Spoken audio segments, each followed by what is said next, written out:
Alors, le titre de l'homélie ce soir est « La Trinité et nous ». Mon père est un grand voyageur. Mon père a visité, je pense qu'il a visité 64 pays, dont presque tous les pays d'Afrique, particulièrement dans les années 60. Et c'est aussi un très bon conteur. Okay? Une histoire qu'il nous a souvent racontée, que j'ai toujours aimée, ça se passe, c'est lui qui était au Rwanda en 1964. Alors, il raconte la scène suivante. Il était dans une petite église d'une région très, très loin, un milieu très éloigné. Et les gens s'étaient levés très tôt le matin, partir de très loin pour aller à l'église pour la grande fête. Et c'était probablement au mois de juin 1964. On peut imaginer que c'était la fête de la Trinité. Alors, le bon père missionnaire était là et il commence à prêcher sur le mystère de la Trinité. Et il était peut-être inspiré par saint Thomas d'Aquin qui a écrit un traité, De Trinitate. Alors, il explique ça, donc il part, il fait son homélie pour expliquer le mystère de la Trinité. Ensuite, il s'assoit. Mon père raconte que à ce moment-là, je ne sais pas si c'était une coutume au Rwanda ou quoi, mais il semblerait que les gens avaient l'habitude de discuter entre eux pour essayer de comprendre qu'est-ce que le père venait d'expliquer dans son homélie. Alors, le prêtre, il s'assoit, puis les gens se mettent à jaser, à discuter entre eux. Et après un bout de temps, là, il y a un ancien qui se lève, qui dit « Père, merci pour votre belle homélie. On n'est pas sûr d'avoir tout compris. Hein? Alors, Dieu le Père, ça va. Dieu le Fils, on a quand même des questions. Dieu l'Esprit, on n'est pas sûr de comprendre. Pouvez-vous recommencer? » Alors, le Père se relève, il fait son homélie une deuxième fois, et il refait son traité sur le mystère de la Trinité. Il donne un petit peu plus de détails, je pense, il essaie de rendre ça plus concret. Il se rassoit. Et là, c'est mon père qui dit ça, en tout cas. Ils se sont mis à jaser, encore à discuter pendant des heures. Et là, il raconte, mon père, que vers la fin, encore une fois, l'ancien se lève et dit, « Vous savez, on a quelques-uns ici, là. Père, il n'arrive pas à comprendre. OK, on est tous d'accord. Le Père, ça va, le Fils, mais l'Esprit. On est des gens simples ici, on est des agriculteurs. Auriez-vous comme une image concrète, je ne sais pas moi, avec des vaches, pour expliquer l'Esprit Saint? Quelque chose qui pourrait nous rendre ça plus accessible. » Ben là, mon père, il me raconte 3 ou 4 fins à cette histoire-là. Je n'ai jamais su vraiment comment ça terminait. Okay? Mais ce qui m'a toujours intéressé dans cette histoire-là, c'est qu'en quelque part, on veut comprendre. On veut que notre foi ait du sens. On veut qu'elle puisse avoir un impact dans notre vie réelle. Ça, c'est sûr. Ce que ça me dit aussi, c'est que le mystère de la Trinité, franchement, c'est pas facile à comprendre. On peut en parler pendant des heures, et je ne suis pas sûr si on va être si avancé que ça dans notre compréhension de ce mystère. Peut-être, au fond, qu'on cherche trop à expliquer des choses. C'est peut-être pas la bonne manière de faire. Moi, je voudrais, bien sûr, honorer toute la tradition chrétienne qui, depuis des siècles, cherche à réfléchir au mystère de Dieu. Et ça, c'est une tradition riche qui dure depuis les débuts de l'Église. Au 3e, 4e siècle, 5e siècle, il y a eu des moments très, très forts dans la vie de l'Église. Il y avait des conciles dont les gens se réunissaient un peu partout dans l'Église. On pense à Nicée, à Constantinople, à Éphèse, à Chalcédoine. Et ils ont réfléchi, discuté, mis en mots le cœur de ce que les croyants essayaient de dire. Et ils sont arrivés à cette définition de la Trinité. On est tous d'accord, on le sait depuis longtemps d'ailleurs, le mot Trinité n'est pas présent dans la Bible. Mais par contre, lorsqu'on fait une réflexion sur la Bible, on peut comprendre quelque chose que Dieu a révélé de lui-même. Et c'était des Grecs surtout qui discutaient. Donc les Grecs, c'était un peuple très, très intelligent, brillant, subtil et philosophe. Alors ils ont trouvé leur manière de dire les choses. Ils ont cherché à dire que Dieu, il était un seul Dieu, en 3 personnes. Okay? Les 3 personnes de Dieu ont la même dignité, la même gloire, la même nature. Mais en même temps, ils ont 3 personnes distinctes.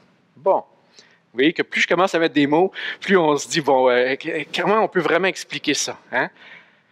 Ça, c'est les dogmes de notre foi qui, je le pense, ont quelque chose de profond à nous dire aujourd'hui. En tout cas, c'est certain que les chrétiens, s'ils ont eu des débats si houleux sur ces questions-là, c'est parce que ce n'était pas banal.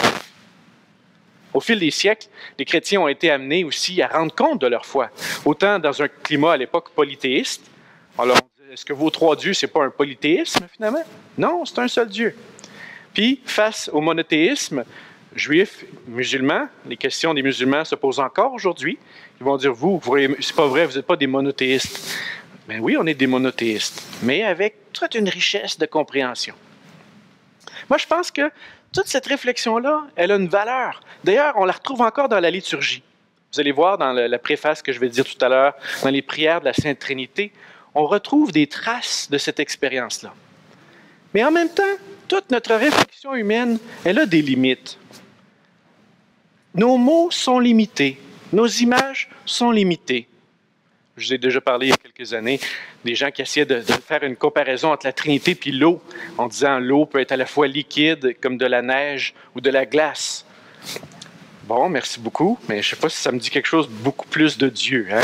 On voulait dire que c'était la même chose, mais d'une manière différente. Ouais.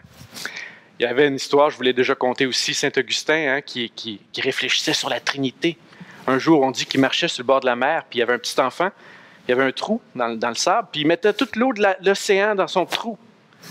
Puis là, Saint-Augustin de dire, « Mais qu'est-ce que tu fais là, mon enfant? » Le petit dit répondre, « Je mets la mer dans ce trou. »« Mais voyons, mon enfant, tu ne peux pas faire ça. » Et là, l'histoire de dire, l'enfant se lève et dit, « Et toi, Saint-Augustin, tu veux mettre Dieu dans ta petite tête? Tu veux tout comprendre? » Belle histoire. Qui nous dit quoi, finalement? Que Dieu est bien plus grand que nos mots. Dieu est bien plus grand que nos concepts. Qu'ultimement, on ne pourra pas expliquer Dieu. En fin de compte, je trouve que c'est une bonne nouvelle. Quel Dieu triste on aurait si on pourrait l'expliquer par des dogmes, des formules, des explications. Mais Dieu, c'est quelqu'un de plus grand que tout ça. On n'explique pas quelqu'un.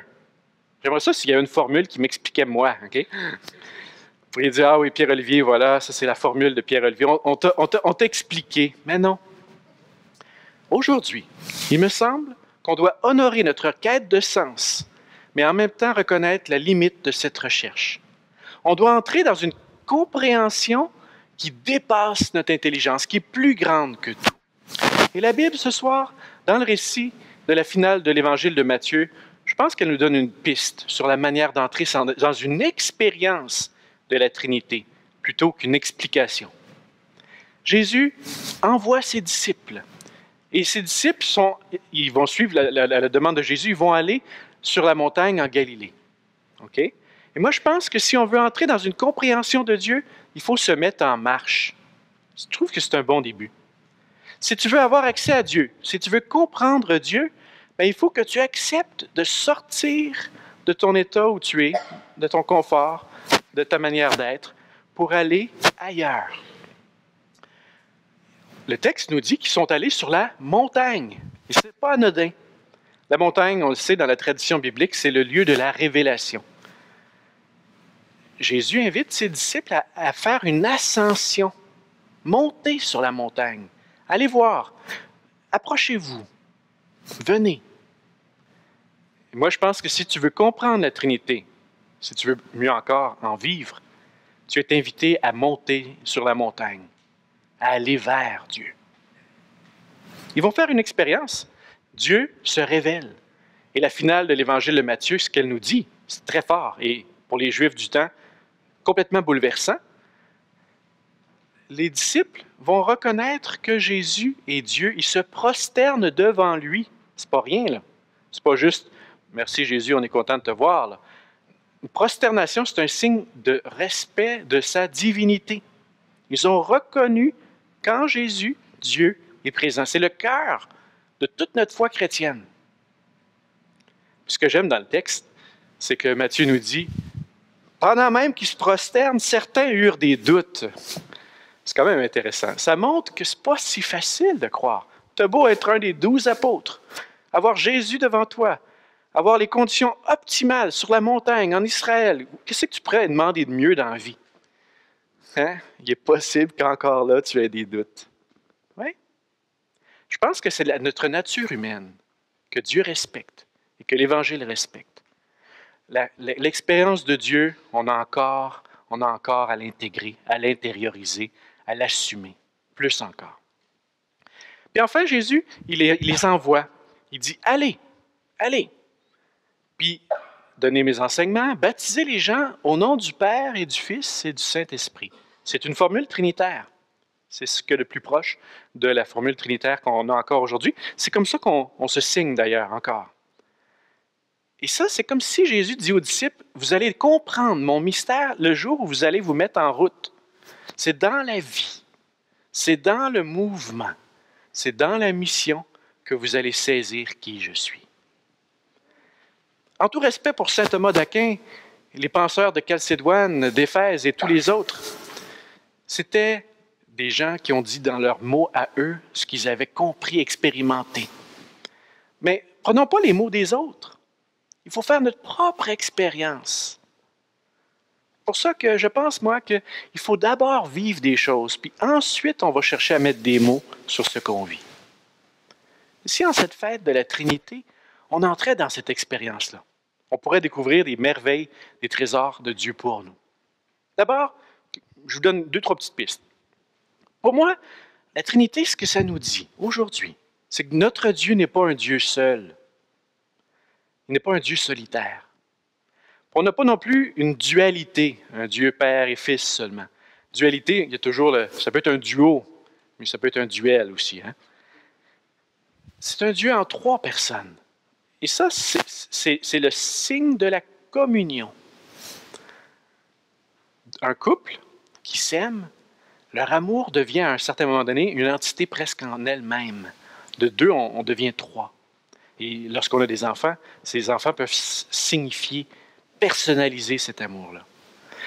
L'amour de 2 personnes nous ouvre sur un autre. Le projet de Dieu nous ouvre sur un autre.